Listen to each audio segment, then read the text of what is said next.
अभिनंदन। आप सभी को नए वर्ष की खूब खूब शुभकामनाएं। आज पूज्य पंडित जी महाराज का 64वां प्रागट्य उत्सव है। वैसे तो ये ट्रस्ट का स्थापना दिवस भी है। हमारे लिए दोनों ही बात अतिशय महत्वपूर्ण है। एक हमारे गुरु जी का प्रागट्य उत्सव है और दूसरा हमारी जो संस्था जो वैदिक धर्म के सिद्धांतों को लेकर आगे चल रही है, वैदिक धर्म के सिद्धांतों का निर्वहन कार्य जो हमारी संस्था द्वारा हो रहा है, उसकी स्थापना का दिवस भी यही है। दोनों ही संदर्भों में यह जन्म है, गुरु का जन्म है और सिद्धांत के निर्वहन के उत्तरदायित्व का भी जन्म है, और वह भी संस्था के द्वारा। आज के दिवस में एक तो नूतन वर्ष का आरंभ है, गुरु का प्रागट्य उत्सव है। आज के दिवस में हमारा कर्तव्य यह है कि वैदिक धर्म की रक्षा हो, येन केन प्रकारेण, जिस प्रकार से हम उसमें सहायभूत हो सके वो हमें करना है। आवश्यक नहीं कि वो कोई ज्ञान यज्ञ नहीं हो, या कोई द्रव्य यज्ञ नहीं हो, या श्रम यज्ञ नहीं हो, पर किसी भी प्रकार का यज्ञ हो। यहाँ न आ सको तो कोई बात नहीं, घर बैठकर राम राम भी करो। यज्ञानाम जप यज्ञोस्मि, यज्ञों में जप यज्ञ मैं हूं, ऐसा भगवान श्री कृष्ण का उद्घोष है।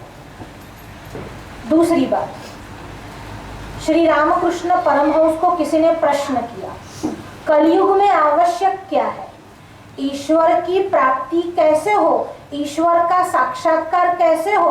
तब रामकृष्ण परमहंस ने कहा, एक तो नाम स्मरण आपको ईश्वर की ओर ले जाएगा। जब विषयों का आक्रमण आपके मन मस्तिष्क पर होता है तो केवल नाम स्मरण ही एक ऐसा उपाय है कि आप इन विषयों से छूटकर भगवान की ओर जा सकते हैं। एक तो है नाम स्मरण, दूसरा है सत्संग। आप सज्जनों का, महान पुरुषों का, महात्माओं का संग करें, सानिध्य करें, उनसे वार्तालाप करें, उनसे प्रश्न पूछें और इन प्रश्न का उत्तर पाए। हमारे यहाँ किसी भी उपनिषद, किसी भी ग्रंथ का जब आरंभ हुआ तब प्रश्न से हुआ है। प्रश्न पूछने का अधिकार सबको है, बस शर्त केवल इतनी है कि वह कुतर्क, कुप्रश्न नहीं होना चाहिए।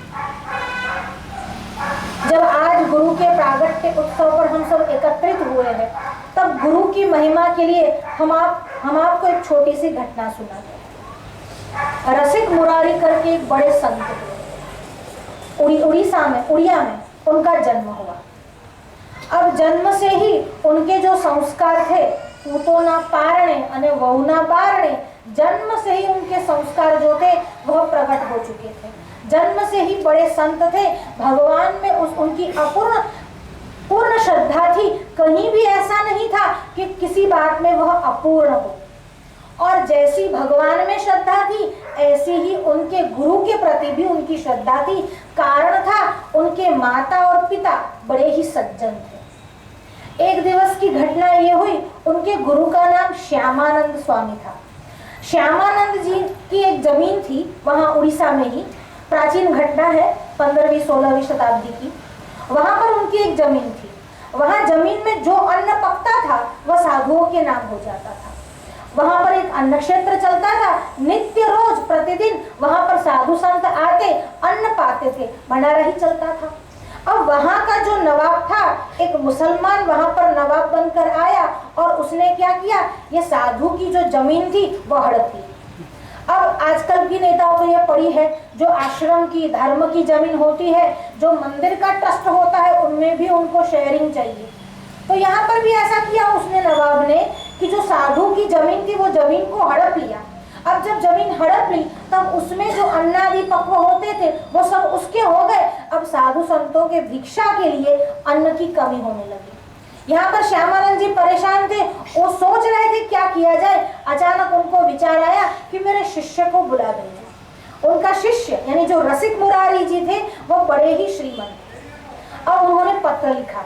अब पत्र जब लिखते हैं तब ये श्यामानंद जी क्या लिखते हैं, जिस अवस्था में हो उसी अवस्था में आ जाओ, सीधे जैसे पत्र मिले सीधे मेरे पास आ जाओ। अब ये जो दूत था वह श्यामानंद जी का पत्र लेकर गया, रसिक मुरारी जी के पास पहुंचा और पत्र दिया। जब पत्र दिया तब वह भोजन कर रहे थे। अब भोजन कर रहे थे, पत्र मिला और पत्र में आज्ञा क्या हुई थी कि जिस अवस्था में हो उसी अवस्था में आ जाओ। उन्होंने प्रणाम किया, हाथ तक नहीं धोए, आचमन तक नहीं किया, सीधे दौड़े और गुरुदेव के पास गए।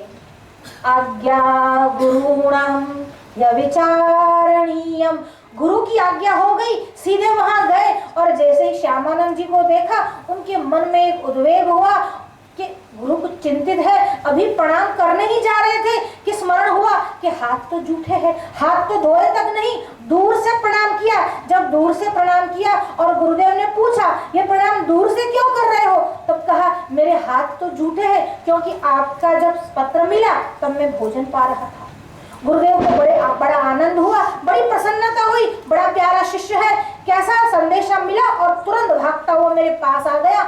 उन्होंने जो घटना थी वो कह सुनाई। नवाब आया है, उसने वो जमीन जो है हड़प ली है। कहा ठीक है आप चिंता मत कीजिए, अब ये कार्य मेरे माथे पर है। और वो वहां बानपुर में गए। अब वहां गए जहां पर वो नवाब था, उस नवाब के जो मुंशी और मुनीम थे वो ये सब उनके चेले शिष्यगण थे। अब ये जो था रसिक मुरारी वो वहां पर गए और उनके ही मुंशी के वहां पर जाकर रुके। जब गुरुदेव का आगमन हुआ तो वो वहां पर जाना भी भूल गए। 3 दिवस तक केवल गुरु की शुश्रूषा करते रहे, वहीं पर उनके साथ रहे। अब नवाब के मन में हुआ ये 3 दिवस से लोग गायब है कहाँ पर, कोई भी नौकरी पर आ नहीं रहा, सबके सब एक साथ कहाँ चले गए। और उन्होंने छानबीन करवाई। जब छानबीन करवाई तब पता चला कि रसिक मुरारी जो संत है उनके वहां आए हुए हैं और वो उनके गुरु है, इसीलिए नहीं आए। अब उसके मन में बड़ा क्रोध आया। उसने अपने सिपाहियों को भेजा और कहा जाओ उस रसिक मुरारी को लेकर आओ, हम भी तो देखें वो क्या क्या करामत करता है। अब वहां पर सिपाहियों को भेजा गया और रसिक मुरारी को लेने के लिए जब सिपाही आए तब जो उनके शिष्यगण थे कहा गुरुदेव आप चले जाइए, हम इससे निपट लेंगे। कहा नहीं नहीं, मैं भी तो देखूं नवाब का सामर्थ्य कैसा है, उनको आने दो। अब नवाब ने पालकी भेजी थी, रसिक मुरारी जी पालकी पर विराजमान होकर गए वहां नवाब के घर। अब नवाब का तो मिलने का कोई उद्देश्य था नहीं, वो तो केवल इनको परेशान करना चाहता था। उसने क्या किया, उसके जो अस्तबल में एक हाथी था, बड़ा ही मत वाला हाथी था और बड़ी ही मस्ती तूफान मचाया करता था, बड़ी ही दंगल मचाता था। उस हाथी को, मत वाले हाथी को खुला छोड़ दिया और जहां रसिक मुरारी जी की पालकी आ रही थी उसके सामने उस हाथी को खुला छोड़ दिया। जैसे ही वो हाथी दौड़ता हुआ बाहर आया वैसे ही कहारों ने पालकी वहीं रख दी और कहार वहीं से छू हो गए। अब रसिक मुरारी जी वहां पर वो ना हिले ना डोले, वो वहीं पर बैठे रहे, केवल भगवत चिंतन करते रहे, हरिनाम स्मरण करते रहे। और जैसे ही वह मतवाला हाथी उनके पास आया और कहा हे गजराज बोलो हे कृष्ण हे कृष्ण हे कृष्ण। जब रसिक मुरारी ने आज्ञा दी और गज को कहा हे कृष्ण हे कृष्ण हे कृष्ण, तब उसका जो उन्मत्तपना था वही उसने छोड़ दिया। और दूसरा वाक्य उन्होंने कहा हे तुमने तामसी शरीर को तो प्राप्त किया है पर अपना तमोगुण छोड़ो और कृष्ण नाम संकीर्तन करो। जब कहा कृष्ण नाम संकीर्तन करो, वो हाथी जो था वो नाचने लगा, उसने सूंड उठाकर रसिक मुरारी जी को प्रणाम किया। अब जब रसिक मुरारी को प्रणाम किया उन्होंने उसको पास बुलाया और उसके कान में कृष्ण का दीक्षा मंत्र दिया।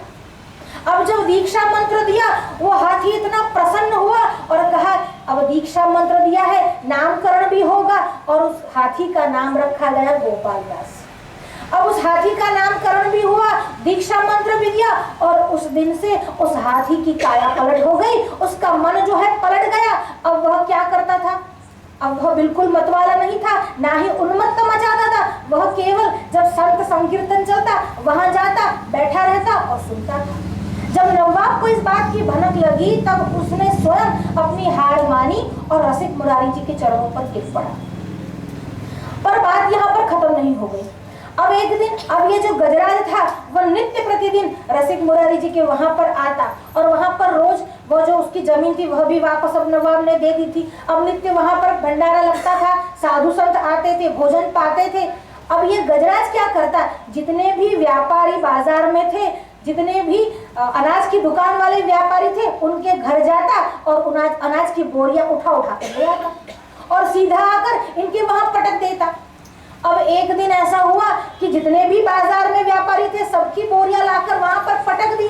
अब श्यामानंद जी के वहां तो अन्न का ढेर लग गया, पर सब लोग जो थे वह अप्रसन्न हुए, व्यापारी थे, वो दौड़ते हुए रसिक मुरारी जी के पास आए और कहे अब आप ही कुछ कीजिए, इन गजराज से हमें बचाइए, ये तो रोज हमारे अन्न ले जाता है और हमारा व्यापार सारा चौपट हो गया है।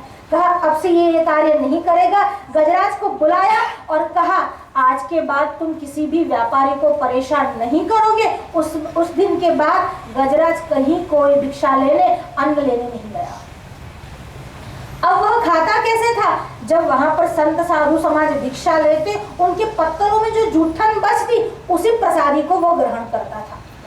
जब गजराज की इतनी प्रसिद्धि आगे गई तब बंगाल का एक नवाब था, उसके मन में विचार आया ऐसा हाथी तो मेरे दरबार में, मेरी सेना में होना चाहिए। उसने कहा कुछ भी करो पर इस हाथी को मेरे पास हाजिर करो। अब सब गए पर वो हाथी किसी के बस में आया नहीं। अब कहा कुछ भी हो। तब सूबेदार ने एक उस पर इनाम रखा कि इतना इनाम मिलेगा अगर कोई हाथी को लेकर आ जाए तो।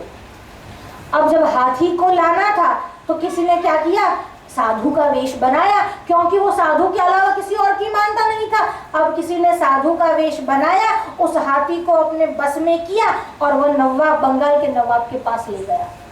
उसका नाम शाह सुजा था। अब जब बंगाल के नवाब के पास ले गया, वहां जाकर वहां न संत थे, न साधु थे, न महात्मा थे, न भंडारा होता था, न साधु भिक्षा पाते थे। अब वो खाता तो क्या खाता, क्योंकि उसका नियम था जो साधु की पत्तल में बचता वही वो खाता था। अब वहां पर हो गए 3 दिन हो गए, 4 दिन हो गए, 7 दिन हो गए, पर उस हाथी ने अन्न का एक दाना तक नहीं पाया। अब नवाब के मन में विचार आया ऐसे ही मर जाएगा, एक काम करो, यहाँ पर नजदीक में गंगा जी का प्रवाह बहता है, कम से कम जल तो ग्रहण कर ले। और गोपाल दास गजराज को लेकर, भक्तराज हो गए थे अब तो वो, उनको लेकर अब गंगा की नदी किनारे गए। अब जब गंगा किनारे गए तब सोचा कि पानी पीने के लिए उनको खुला छोड़ दिया जाए। जब उनको खुला छोड़ा, उन्होंने क्या किया, अंदर गए, पहले भागीरथी को प्रणाम किया, पानी जो था पिया और मध्य में गए और नीचे बैठ गए और अपने शरीर को छोड़ दिया। गुरु के सानिध्य से प्राणियों में भी चेतना आती है, प्राणियों में भी बदलाव आ सकता है। जो मतवाला होता है, उन्मत्त होता है, और वह भी हाथी, उसको भी मातने का, उसको भी बस में करने का उपाय गुरु के पास है। ऐसी ही गुरु की लीला है और हम सभी भाग्यवान हैं कि हमको भी ऐसे गुरु मिले हैं। पिताजी के समय से हम आज के दिन कनकधारा श्लोक का, कनकधारा स्तोत्र का, अलग अलग भिन्न भिन्न श्लोकों का विचार करते आए। इस वर्ष 8वां श्लोक जो है वो हमें लेना है। दयानुपवनो द्रविणम्बुधाराम् अस्मिन्न किंचन विहंगशिशौ विषण्णे दुष्कर्म घर्ममपनि यचिराय दूरम् नारायण प्रणयिनी नयनम्बुवाह। देखिए, घटना सभी जानते हैं। ब्राह्मणी के घर भगवान आद्य शंकराचार्य जी गए, वहां पर उन्होंने केवल आंवले के फल को पाया और जब ब्राह्मणी की यह परिस्थिति देखी, उन्होंने महालक्ष्मी को प्रार्थना की और महालक्ष्मी प्रसन्न हुए। ये जो श्लोक है वह एक टर्निंग पॉइंट है। यहाँ पर भगवान आद्य शंकराचार्य देवी को यूं कहिए कि आदेश दे रहे हैं, दयानुपवनो, दया का पवन तुम दो, दया तुम दो। यहाँ पर महालक्ष्मी को कह रहे हैं तुम अपने अनुकूल पवन दो। पिताजी कहा करते थे कि महालक्ष्मी के शरीर का पवन भी अगर मिल जाए तो आदमी संपत्तिवान, धनवान हो जाता है। यहाँ पर आद्य शंकराचार्य वही कह रहे हैं, दयानुपवनो द्रविणम्बुधाराम्। और ऐसे मत दो, साथ में क्या दो, स्कीम में मांग रहे हैं, दिवाली का समय है, कहे दया का पवन दो और साथ में क्या दो, द्रविणंबुधाराम, द्रविण यानी धन की, अंबुधारा वर्षा करो। भगवान आद्य शंकराचार्य का ये सामर्थ्य है कि महालक्ष्मी को ये कह सकते हैं, आदेश दे सकते हैं कि हे देवी तुम वर्षा करो। और वर्षा किसकी करनी है, द्रविणंबुधारा दयानुपवनो दो। अब दया का पवन तो कहा, पर कैसा कहा, अनुपवन कहा। पवन है और एक अनुपवन है। एक पवन होता है, कभी कभी जोर से पवन का झोंका आता है, वृक्ष से सारे पत्ते गिर जाते हैं, हमको भी असुविधा होती है, पर ऐसा पवन नहीं चाहिए कि थपेड़े लगे हमको। ऐसा पवन चाहिए, अनुपवन चाहिए, जो हमारे अनुकूल हो, जो सामने वाले को, भक्त को शांति दे, शीतलता दे। दयानुपवनो द्रविणंबुधाराम, और साथ में द्रविणंबुधाराम, धन की वर्षा करो। देखिए 13वीं शताब्दी में बहुत बड़े विद्वान पंडित हुए जिन्होंने भगवान आद्य शंकराचार्य की जीवनी लिखी। उनका नाम था माधव। उनका एक और नाम है विद्यारण्य स्वामी। हमारे श्रृंगेरी की मठ के वो जगत गुरु भी रह चुके हैं। उन्हीं के भाई का नाम था सायण। सायण, माधव और लोकनाथ, कहीं कहीं पाठ भेद भी है, सोमनाथ भी मिलता है। तो उनके जो पिता थे उनका नाम था मायणाचार्य, उनकी जो माँ थी उनका नाम था श्रीमती देवी, और उनके 3 भाई थे वो लोग। एक तो थे सायण, एक तो थे माधव और एक तो थे लोकनाथ। ये जो सायण है, अगर किसी ने वेदों को देखा है, केवल पुस्तक भी देखी है, ऊपर उसके टाइटल भी पढ़े हैं, तो वे जानते हैं सायणाचार्य कृतम भाष्य सहितम। वेदों पर किसी ने कलम चलाई है तो वे सायणाचार्य। अगर सायण नहीं होते तो आज भी वेदों के रहस्य हमको पता नहीं चलते। अगर शंकराचार्य नहीं होते तो आज भी उपनिषदों के रहस्य जो है वो गूढ़ के गूढ़ ही रह जाते। बिना सायण और बिना आद्य शंकराचार्य के हम वेदों के पार जो है, वेदों के रहस्य को नहीं समझ सकते। सायण के हमारे पर कितने उपकार है। उन्हीं के भाई थे, उनका नाम था माधव। और ये जो माधव थे वह वहां पर तेलंगाना राज्य था, वहां पर बुक्का राय और हरिहर राय उनके वहां पर ये मंत्री भी थे। अभी ऐतिहासिक घटना तो ऐसी है कि हरिहर राय को मोहम्मद बिन तुगलक के जमाने में, शासन काल में, उसको मुस्लिम बनाने के लिए बहुत सारे, धर्मांतरण के लिए बहुत सारे प्रयत्न हुए, पर ये विद्यारण्य स्वामी की कृपा है कि वो मुस्लिम न हुए और हिंदू राज्य जो है वह बरकरार रहा। तो ये जो माधव है पहले बहुत ही गरीब थे, इतने गरीब थे। अब उनका विवाह हुआ और उनके वहां पर पुत्र पुत्रादि भी हुए। अब घर पर ऐसी अवस्था थी, घर पर खाने को कुछ भी नहीं था, बहुत दरिद्र थे। वहां पर विरूपाक्षेश्वर के दर्शनों के लिए एक सन्यासी घूमते घामते आए। उन्होंने माधव को एक स्तोत्र दिया और साथ में कहा, तुम गायत्री के पुरस्करण के साथ इस स्तोत्र का पाठ करो और इस स्तोत्र के पाठ से तुम्हारा जो दारिद्र्य है वह दूर हो जाएगा और देवी गायत्री तुम पर प्रसन्न होगी। 1 2 नहीं 24 पुरस्करण किए माधव ने। 40 वर्षों तक केवल तपश्चर्या। जब 40 वर्षों तक तपस्या करने के बाद भी देवी गायत्री प्रसन्न न हुए, मन में बहुत दुख हुआ, पर अभी भी उन्होंने अपना जो जप कार्य है, स्तोत्र जो है वह चालू रखा। 40 दिवस भी कनकधारा स्तोत्र का पाठ करते हैं, फिर भी पैसे नहीं आते तो भरोसा उठ जाता। 40 वर्षों तक पाठ किया और साथ में 24 गायत्री के पुरस्करण, एक पुरस्करण करना हो तो 24 लाख गायत्री मंत्र का जाप करना पड़ता है। ऐसे 24 पुरस्करण किए, ऐसी स्थिति बनी, देवी गायत्री को प्रकट होना पड़ा और माधव के सामने देवी गायत्री प्रकट हुई। जब देवी प्रकट हुई तब माधव को बड़ा गुस्सा आया। उन्होंने कहा कि 40 वर्षों से तपस्या कर रहा हूं, तू आज आई है, जा, मुझे तुझसे कुछ नहीं चाहिए। अब गुस्सा आया और माधव को अधिकार है, तुकाराम को अधिकार है, नरसिंह को अधिकार है और भगवान पर क्रोध कर सकते हैं। कहा मुझे कुछ नहीं चाहिए, तू जैसी आई है वैसी वापस चली जा।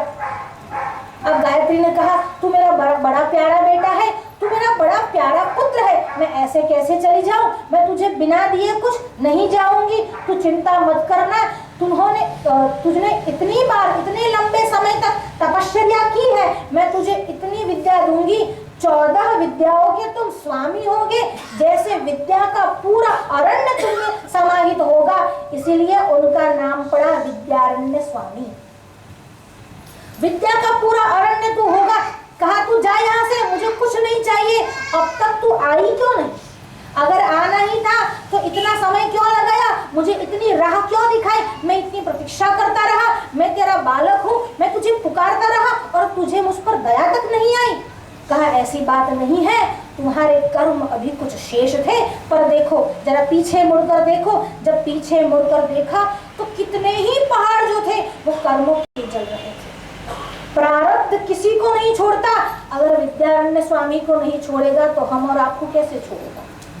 तो कहा तुम चिंता मत करो, तुम्हें इतनी विद्या प्राप्त हुई है, तुम्हारा बड़ा नाम होगा, और तुमने जो तपस्या की, तुम्हारे घर बड़ा दारिद्र्य था, तुम उसकी भी चिंता मत करो। और देवी गायत्री की अनुकंपा से वहां पर मुद्राओं की, स्वर्ण मुद्राओं की वर्षा हुई है। देखिए 2 बार जीवन में ये प्रसंग हुए, इतिहास में 2 बार ये प्रसंग हुए। एक बार जब भगवान आद्य शंकराचार्य ने ब्राह्मणी के लिए महालक्ष्मी की उपासना की, तब वहां पर स्वर्ण मुद्राओं की वर्षा हुई, और दूसरी बार माधव पर प्रसन्न होकर देवी गायत्री ने स्वर्ण मुद्राओं की वर्षा की। पर दोनों में भेद ऐसा है कि वहां पर ब्राह्मणी के घर पर मुद्राओं की वर्षा हुई, और यहाँ पर जो वर्षा हुई उस जमाने में जो प्रचलित करेंसी थी उसी की वर्षा हुई, और पूरे नगर में हुई, क्योंकि वह राजा के मंत्री थे। पूरे नगर में वर्षा हुई, और नगर में जिसके घरों में वर्षा हुई, राजा ने वो धन उस घर वाले को दे दिए, और नगर की रास्तों में, वीथियों में जो वर्षा हुई वो माधव के वहां पर दी। हम भी ऐसा सोचते हैं, काश कोई माधव हमारे यहाँ भी हो, वडोदरा में भी हो जाए, और पूरे शहरों में ये बारिश हो जाए स्वर्ण मुद्राओं की।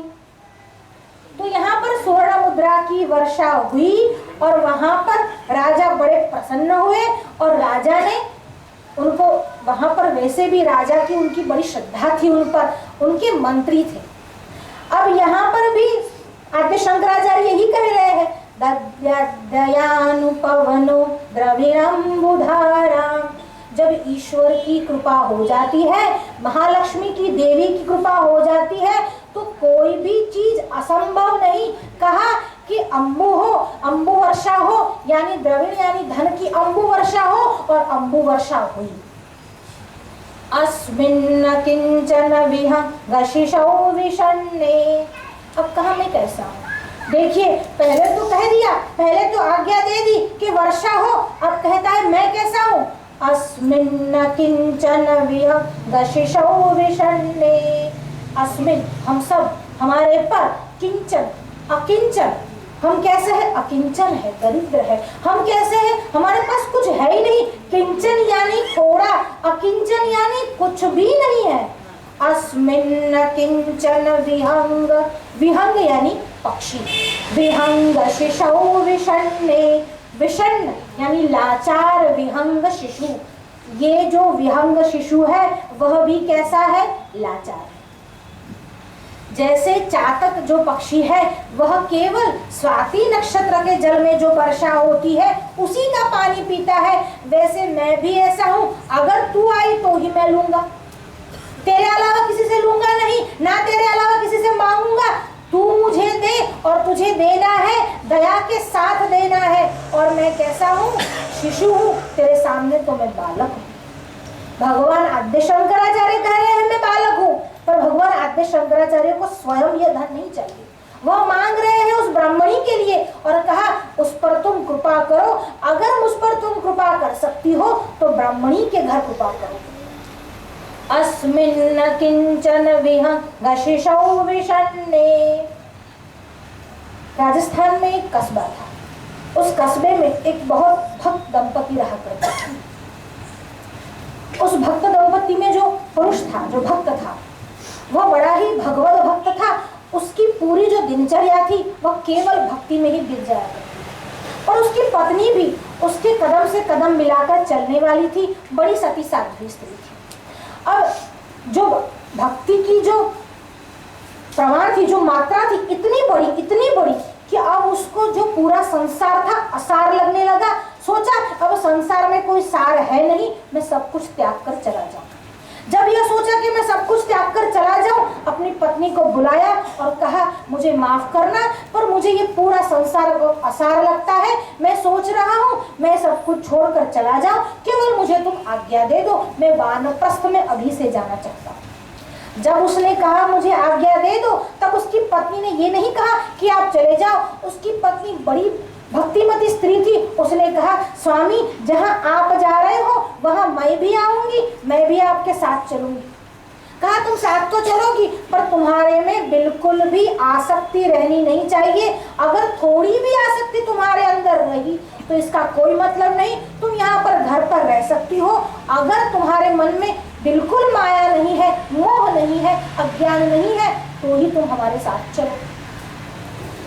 पत्नी ने स्वीकार किया और रात्रि को दोनों ने अपना जो भरा पूरा घर था, ब्राह्मण का घर था, जितना भी पड़ा था भरा पूरा घर जो था वही छोड़कर दोनों चले गए और द्वारका की यात्रा के लिए निकल गए। रात्रि का समय था, थोड़ा बहुत चले हो गए, जंगल में पहुंचे। जंगल में पहुंचने के बाद अचानक उस पत्नी के हाथ में छोटा बच्चा जो था, उसकी उम्र केवल 10 मास की थी, वो रोया। अब जब वो रोया तब पति को पता चला ये अकेली तो नहीं आई है, बच्चे को साथ में लेकर आई है, और वो बहुत क्रोधित हुआ। उसने कहा मैंने तुमको कहा था जितनी भी चीजें हैं यहाँ पर छोड़कर चली आओ। तुम्हारे मन में अगर कोई भी आसक्ति है तो मेरे साथ नहीं आना है, और तुम इसको साथ लेकर चली। तो कहा प्रभु मैं इसको कैसे छोड़ सकती थी, ये तो 10 माह का बच्चा है, ये मेरे बिना कैसे रहता। कहा यदि तुम्हें मेरे साथ आना है तो इस बच्चे को इसी जंगल में छोड़ो और चलो मेरे साथ। अब उसके सामने बड़ी कठिन परीक्षा थी। एक तरफ पति की आज्ञा थी और दूसरे तरफ माँ का कर्तव्य था। वो करती तो क्या करती। उसने कहा मैं आऊंगी। कहा तू आएगी तो उसको छोड़कर आना पड़ेगा। तो कहा जैसी आपकी इच्छा। अपने 10 माह के पुत्र को वही जंगल में छोड़कर अपने पति के साथ चली। अब वो द्वारिकापुरी चले, वहां पर रहने लगे, भगवान द्वारिकाधीश के दर्शन और भक्ति करने लगे, और उस घटना को 12 वर्ष हो गए। अब अचानक से उस माँ को अपने बेटे का स्मरण हो गया। उसने कहा पता नहीं मेरा बेटा जंगल में मैं छोड़ के आई थी, कहीं उसे जंगली प्राणी खा नहीं गए होंगे, कोई सांप अजगर उसके निगल नहीं गया होगा, पता नहीं उसकी हालत कैसे होगी, उसका लालन पालन वहां पर कौन करता होगा। अब जब वो रोने लगी तब उसके पति ने उसको समझाया ये कीड़े हैं, मकोड़े हैं, ये पक्षी है, पक्षी के छोटे छोटे जो बच्चे हैं ये कीड़े मकोड़े हैं, उसका लालन पालन क्या तू करती है।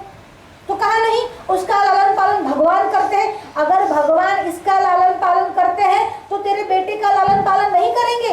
अगर तुझे अभी भी शंका है तो चल मेरे साथ। और पत्नी को लेकर अपने ही देश में वापस, अपने ही गांव में वापस आया। जब अपने गांव में वापस आया, एक बगीचे में पहुंचा और बगीचे के माली को वहां बुलाया। देखो वो बड़ा भक्त था, और भक्त जो होता है जब भक्ति की पराकाष्ठा हो जाती है तब सर्वज्ञता आ जाती है। वह तो जानता था बच्चे के साथ क्या हुआ है, फिर भी अपनी पत्नी को भगवान का विश्वास दिलाने के लिए उस माली को बुलाया और पूछा यहाँ का राजा कौन है, तुम जानते हो। तो कहा हाँ बिल्कुल जानते हैं हम।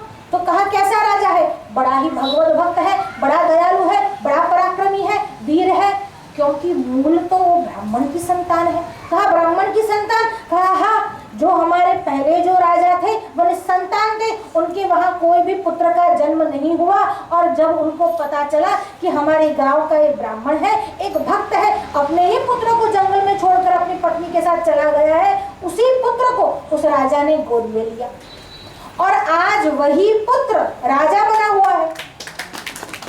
अस्मिन्न किंचन विहंगशिशौ विषण्णे। तू सबका ध्यान रखती है, क्या इस बालक का ध्यान नहीं रखेगी।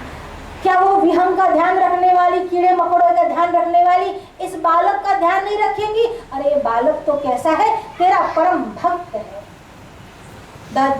दयानुपवनो द्रविड़म्बुधारा अस्मिन्न किंचन विहंगशिशौ विषण्णे दुष्कर्म धर्ममपनि यचिराय दूरम।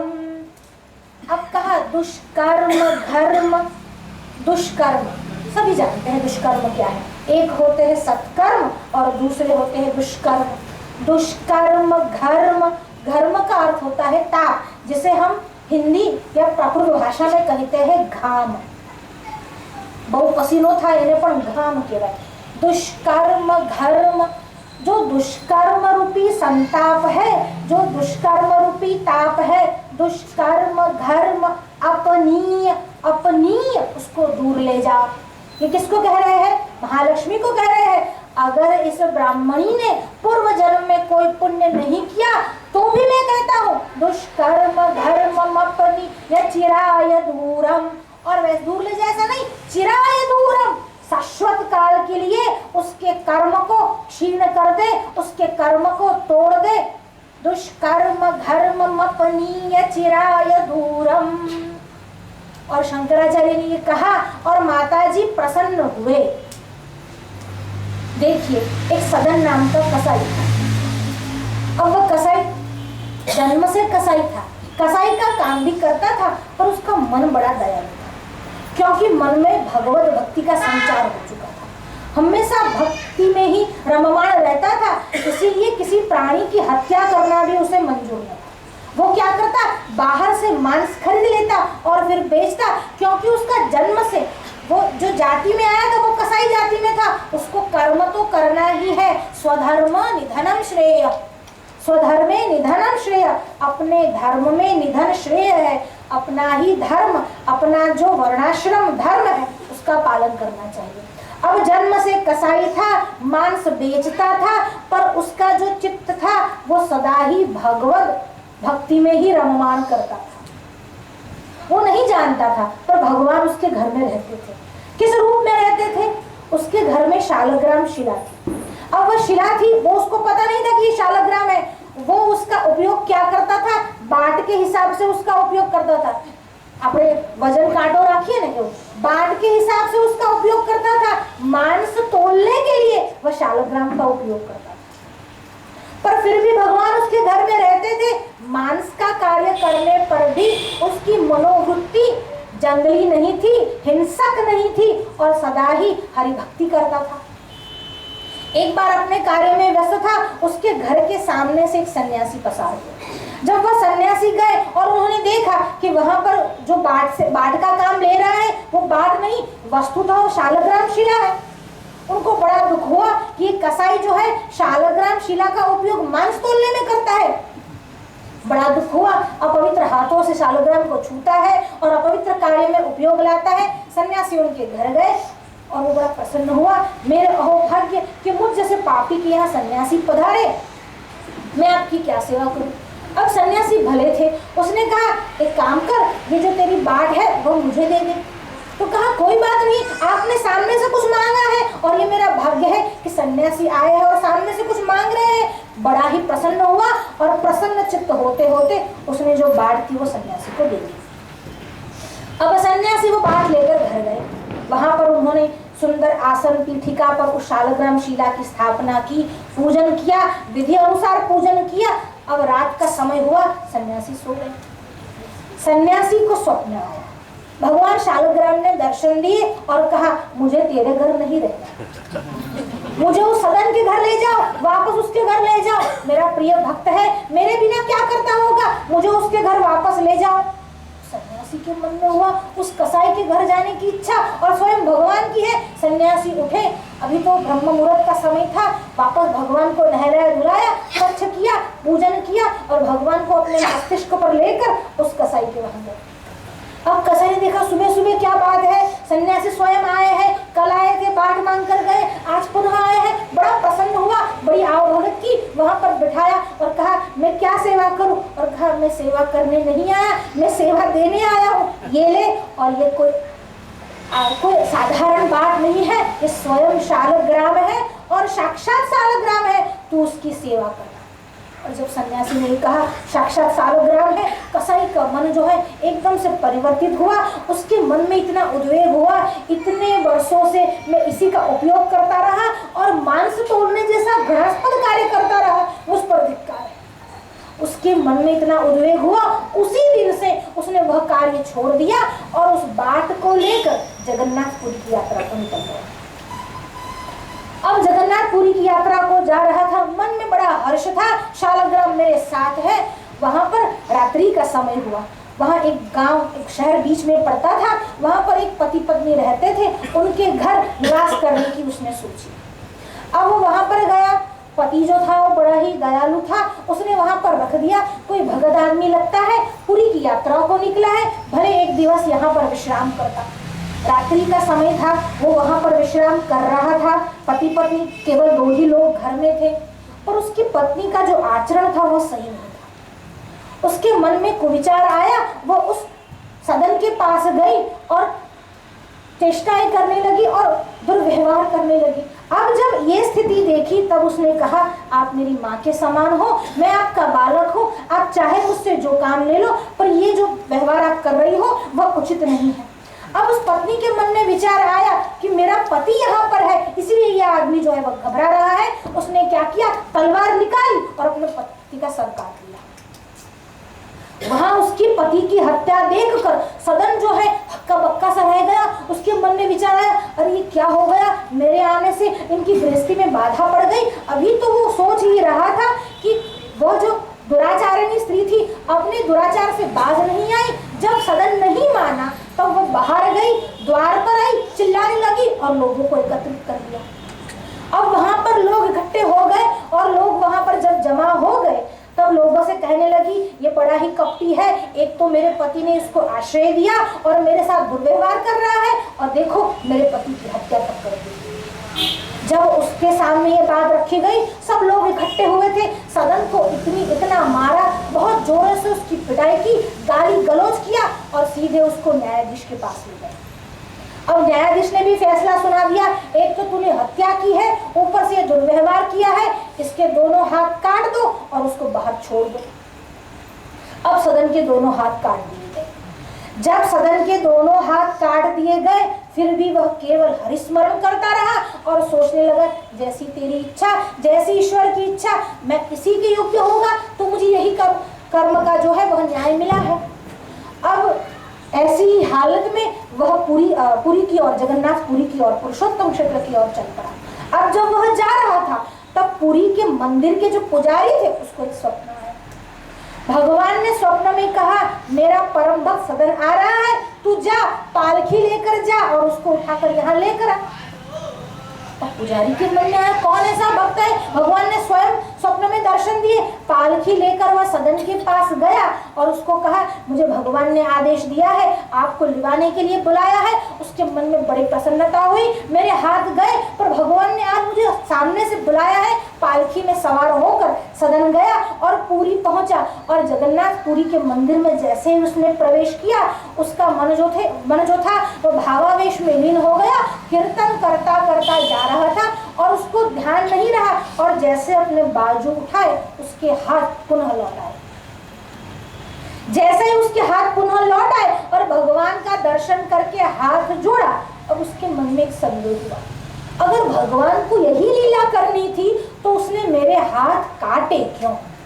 उसके मन में ये बात चल रही थी। उसको उस दिन प्रसन्न था पर मन में एक अशांति थी, मन में एक उलझन थी कि क्या करूं क्या न करूं, क्योंकि भगवान ने ऐसा क्यों किया। अगर कुछ भी किया है तो उसके पीछे कोई कारण तो रहा होगा। अब रात्रि का समय हुआ, वह भी सो गया। स्वप्न में पुनः भगवान जगन्नाथ ने उसको दर्शन दिया और कहा, तेरे मन में कोई दुविधा है, उलझन है, आज मैं उसको सुलझाने आया हूँ। सुन, गत जन्म में, पूर्व जन्म में तू बड़ा ही विद्वान ब्राह्मण था, तू काशी में रहता था, रोज काशी विश्वनाथ के दर्शन करने जाया करता था। एक दिन क्या हुआ, काशी विश्वनाथ के दर्शन करने जा रहा था, इतने में कसाई के घेरे से एक गाय जो थी वह दौड़ती हुई वहां पर आई। अब जब गाय दौड़ती हुई वहां पर आई, पीछे एक कसाई दौड़ रहा था। कसाई ने चिल्लाया, मेरी गाय मेरी गाय, और तूने क्या किया, गाय को दोनों हाथ से पकड़ लिया और दोनों हाथ से पकड़कर वह जो गाय थी कसाई के सुपुर्द कर दी। जब दोनों हाथ से पकड़कर गाय को कसाई के सुपुर्द किया, अब तू सोच, जो गाय थी वह इस जन्म में वो स्त्री बन के आई, जो कसाई था वो उसका पति बन के आया। गाय ने अपने वध का बदला ले लिया, गाय की हत्या हुई, इस जन्म में वह स्त्री बनकर उसने पति की हत्या की, और तू जो था ब्राह्मण था वह कसाई बनकर आया, और कसाई बनकर आया, और जिस हाथ से तूने कसाई के हाथों वह गाय सौंपी थी वो दोनों हाथ तेरे कट गए, पर जैसे ही जगन्नाथ के दर्शन हुए वापस तेरे हाथ आ गए। दुष्कर्म घर्म अपनी यचिराय दूरम, जैसे दुष्कर्म रूपी जंगल भी हो और भगवान की भक्ति का एक तिनका भी हो, माचिस की एक तीली भी हो, तो पूरा जंगल जो है वो साफ हो जाता है। वैसे ही तेरे दुष्कर्म सारे के सारे जल गए। क्यों? क्योंकि जगन्नाथ की तुझ पर कृपा हो गई। वैसे ही भगवान आद्य शंकराचार्य कह रहे हैं, यदि ये ब्राह्मणी ने कोई अपराध किया है, क्योंकि दारिद्र्य आता है वह कर्म दोष से आता है, कहा कि इसने अगर कोई अपराध किया है तो भी दुष्कर्म धर्ममपनि यचिराय दूरम। क्यों? नारायण प्रणयिनी नयनम्बुवाह। क्यों? तू कौन है? तू तो नारायण, स्वयं नारायण की प्रणयिनी प्रिया है। तू तो नारायण प्रिया है, और तू कैसी है? तेरे अगर नयनों की कृपा इस पर बरस गई तो उसके सारे जो दुष्कर्म है वह जलकर खाक हो जाएंगे। ये नारायण की प्रिया कैसी है? अंगुल्या कपाट। एक बार भगवान विष्णु जो थे अपने घर पर आए, और ये महालक्ष्मी कैसी है? जैसे हम भी जो पत्नियां हैं वो अपने पति से मजाक करती है, आज महालक्ष्मी का ऐसा मूड बन गया कि पति से मजाक करे, अंदर बैठी है, जान गई, जैसे ही गरुड़ से वह नीचे उतरे पहचान गई भगवान आए हैं, फिर भी द्वार खोलने उठी नहीं। अंगुल्या कपाट प्रहरति कुटिलो माधव किं वसंतो। और भगवान ने जाकर द्वार खटखटाया, और जब भगवान ने द्वार खटखटाया और अंदर से लक्ष्मी जी ने आवाज दी, कहा कौन है? अब जानती है कि कौन है। पप्पा कहता कि घरवाला नु बगड़ेलू स्कूटर आवे नु हॉर्न वागे तो ही खबर पड़ जाएगा। तो यहाँ पर भी भगवान आए, महालक्ष्मी जी ताड़ गए, फिर भी पूछती है कौन है। और भगवान के कई नामों में से भगवान का एक नाम है माधव, और भगवान ने कहा मैं माधव आया हूँ। और माधव शब्द जो है, माधव, धव यानी पति, माँ यानी लक्ष्मी, मैं तेरा पति हूँ, दरवाजा खोल। और संस्कृत में माधव शब्द का दूसरा अर्थ होता है वसंत ऋतु। माधव किम वसंतो। तो लक्ष्मी ने कहा मुझे वसंत का अभी कोई काम नहीं है, तू जा, मुझे वसंत ऋतु की भी आवश्यकता ही नहीं है, तू जहां से आया है वहीं वापस लौट जा। तो कहा नो चक्री किम कुलालो। अरे कहा माधव, अच्छा ठीक है, माधव नहीं समझ रही, कोई और नाम बता देता हूँ, भगवान के 1000 नाम है, कहा दूसरा नाम बताता हूँ। और कहा चक्री, मैं चक्री हूँ, यानी मेरे हाथ में जो है वह चक्र है। नो चक्री किम कुलालो। अब संस्कृत में चक्री शब्द का दूसरा अर्थ होता है कुम्हार, घड़े बनाने वाला। अब कहा नो चक्री, मैं चक्री हूँ, मैं माधव यानी तू वसंत समझती है वो नहीं, मैं चक्री हूँ, चक्र धारण करने वाला। तो कहा किम कुलालो, अरे मुझे कुम्हार का कोई काम नहीं, मुझे कोई बर्तन नहीं बनाने, तू जा यहाँ से। अब कहा तू गलत समझ रही है। तो कहा नहीं धरणी धरो। अरे वो चक्री नहीं मैं, कुम्हार नहीं मैं धरणीधर हूँ। धरणी यानी पृथ्वी, और धरणी को धारण करने वाला भगवान श्री कृष्ण का एक नाम धरणीधर है। नहीं धरणी धरो किम द्विजिह्व फणीन्द्र। अब महालक्ष्मी जी कहती है तू धरणीधर है, देखिए पृथ्वी को धारण करने वाले शेषनाग भी है। तो कहा शेषनाग, अभी मुझे सांप का क्या काम है, मुझे सांप का कोई काम नहीं है। नहीं धरणी धरो किम फणीन्द्रम द्विजिह्व। अभी फणीन्द्र जिसकी 2 जिह्वा है उसका मुझे कोई काम नहीं है। तो कहा मैं उसकी बात नहीं कर रहा हूँ, ना हम घोरा ही मर्दी। अरे मैं उसकी बात नहीं कर रहा हूँ, जो सर्प है, जिसने सर्प को मारा था, मैं वो हूँ। किमुत खगपतिर नो हरि किम कपिंद्र। तो कहा मैं वो नहीं हूँ, अरे मैं तो वो हूँ कि जिसने सर्प को मारा था। तो कहा नहीं नहीं, मुझे खगपति, देखिए सर्प को मारने वाला गरुड़ भी है। तो कहा मुझे गरुड़ का क्या काम है, तुम जाओ यहाँ से। अब कहा मैं गरुड़ भी नहीं हूँ, मैं हरि हूँ, भगवान का एक नाम हरि। अब संस्कृत में हरि शब्द का दूसरा अर्थ होता है वानर। तो कहा नो हरि ही, मैं तो हरि हूँ। तो कहा किम कपिंद्र, मुझे बंदर का क्या काम है। अब भगवान ने कहा ये तो किसी भी हालत में दरवाजा खोल नहीं रही, अब क्या कहूँ।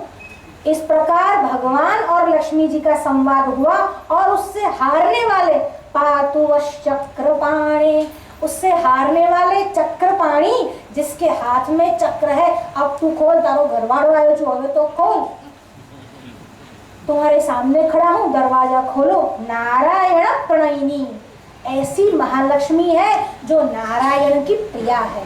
नारायण प्रणयिनी नयनम्बुआह, ऐसी नारायण की जो प्रिय पत्नी है उसे क्या करने के लिए कहते हैं, नयनाम्बु, नयन यानी आंखें, अम्बु यानी जल, और वाह नयन में से जो पानी निकलता है उसको, उसका दूसरा नाम अश्रु है। तो ऐसा नहीं कहते कि अश्रु की धारा जो है वो बहा, दूसरा जो नयनों में से आता है वह करुणा का प्रवाह है। जब किसी के पर वात्सल्य हो, प्रेम हो, करुणा हो तो आंखों में से जल अपने आप ही निकल जाता है। वैसा जल तू बहा, और किसके लिए बहा, ये ब्राह्मण पत्नी के लिए बहा।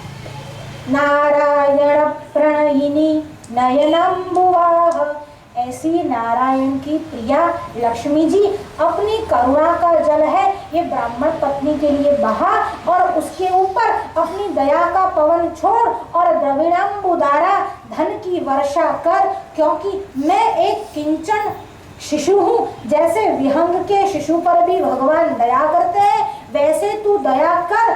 भले उसने पूर्व जन्म में कोई पुण्य किया न किया हो, मैं तुझे प्रार्थना करता हूँ कि उसके दुष्कर्म धर्मम अपनीय चिराय दूरम, उसके दुष्कर्मों का त्याग कर कर उस पर दया का पवन जो है वह बरसा, धन की वर्षा कर।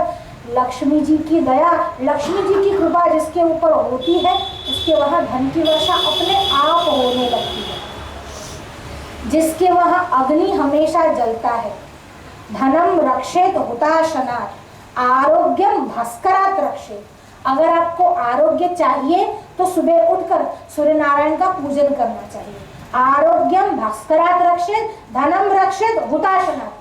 जिसके कर अग्नि जलती रहती है, दीप जलता रहता है, साधु सन्यासी अतिथियों के लिए खाना बनने के लिए अग्नि चलती रहती है, उनके वहाँ कभी भी पैसों की जो है वह कमी नहीं रहती। अगर हो भी तो वो दिखती नहीं है, भगवान कहीं से भी व्यवस्था कर ही देते हैं। और विद्या के लिए महेश्वर शिव जी की उपासना करनी है, और मोक्ष इच्छेद जनार्दनात्, और भगवान विष्णु की उपासना मोक्ष के लिए करनी है। इसका मतलब ये कतई नहीं कि भगवान शंकर मोक्ष नहीं दे सकते, पर भगवान शंकर जो है ईशान सर्व विद्यानां, भगवान शंकर सारी विद्याओं के पति है। इसलिए विद्याकांक्षा हो जिसकी भी, उसको भगवान शंकर की उपासना करनी है।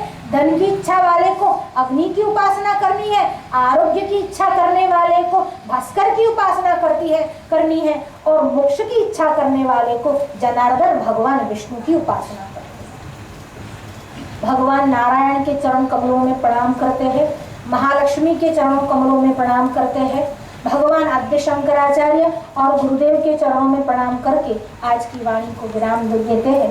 सर्वे सुखिनः सन्तु, सर्वे सन्तु निरामया, सर्वे भद्राणि पश्यन्तु, मां कश्चित् दुःखभाग् भवेत्। ओम शांति शांति शांति। हर हर महादेव हर।